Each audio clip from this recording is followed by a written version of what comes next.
Hello and welcome back to Shakesyear. We are still working on Love's Labour's Lost, which is a good thing because this is only day 3 of it, and if we'd gotten through the whole play in only 2 days, that would be kind of a sad play. Anyway, we get to hear from Berowne again today, who, if you remember, Berowne, Longueville, and Dumaine have agreed to live with King Ferdinand in the Kingdom of Navarre for 3 years and to study. And there's this long list of stipulations that go along with what these 3 years are going to look like in terms of what they can and can't do. And Dumaine and Longueville have already signed their names to the agreement, and Berowne is getting a little picky right now about some of the fine print, including the things that say they're not allowed to see a woman, like lay eyes on a woman, much less date or sleep with. They're not allowed to sleep more than 3 hours a night. They're supposed to eat only once a day, and then once a week they're supposed to fast for 24 hours, like all of this stuff.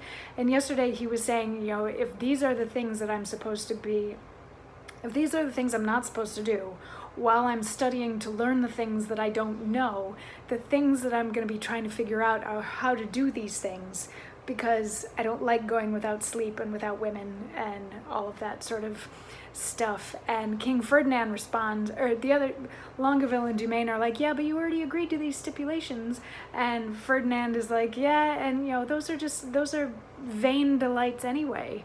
And Berowne says, why, all delights are vain, and that most vain, which with pain purchased doth inherit pain, as painfully to pore upon a book, to seek the light of truth, while truth, the while, doth falsely blind the eyesight of his look.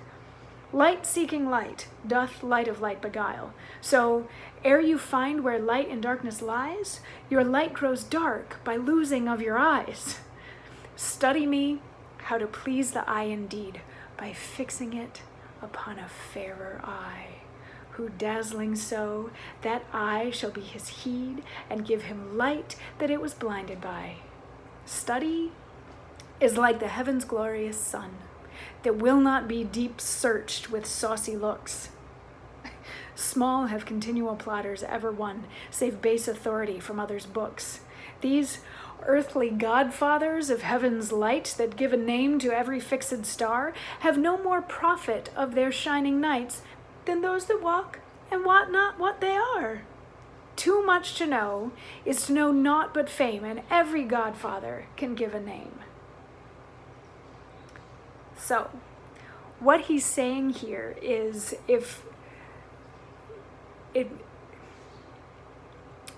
it feels like the purpose of their study is just to become famous in their own little circles, kind of is what he's getting at here. He's like, the most vain delights are pursuing things where the more pain you experience while pursuing it, the more worth it is because you can brag about it, kind of a thing. It's like the people that are like, I ran 3 marathons in a row on a broken leg, so therefore I'm awesome. He's like, those are the most vain delights. And he's like, while we're doing this, while we're studying, while we have our noses buried in books, we're gonna go blind from just reading these books, and we're not actually gonna be able to see the awesome things that are in them. There's so much to be learned from the world around us, from exploring and meeting people and talking to people and falling in love and blah blah blah blah, that we'll be missing out on if we just look at books. And his reference to the sun, you're not going to learn anything. The sun isn't going to give away its secrets the more you stare at it. You're just going to go blind because you've been staring at the sun.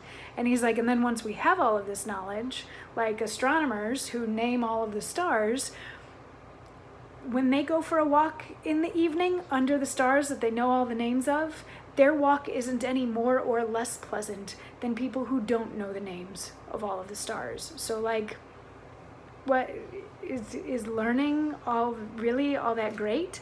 And Ferdinand is like, oh, you're so smart to rip on learning when you're here to study for 3 years. And the other guys get on his case a little bit too, and they're like, yeah, he's being weird, and he's putting the cart before his horse, and yada yada. And Berowne is like, well, yeah, I'm putting the cart before the horse because that's where it's supposed to go. Things happen in a proper order, and the seasons happen for a reason, and I don't want roses for Christmas the same way I don't want snow on May Day. Like, it's okay to have things happen in a proper order and have variety and proper blah blah blah blah blah, until finally Ferdinand gets so frustrated with him that he's like, okay, if you don't want to do it, you can just leave. And Berowne is like, hey, that's not what I meant. Give me the paper, I'll sign it. He has a couple more comments as he signs it, and we'll hear about those tomorrow. But yeah, so Berowne kicks up a big stink, and some of them are like good philosophical points, so I'm imagining that their study time should be full of fun discourse anyway, if nothing else. But yeah, Berowne has a couple more thoughts before they just dedicate themselves to solemn monk-like study for the next 3 years, and we will get to hear about those tomorrow. I'll see you then. Mwah.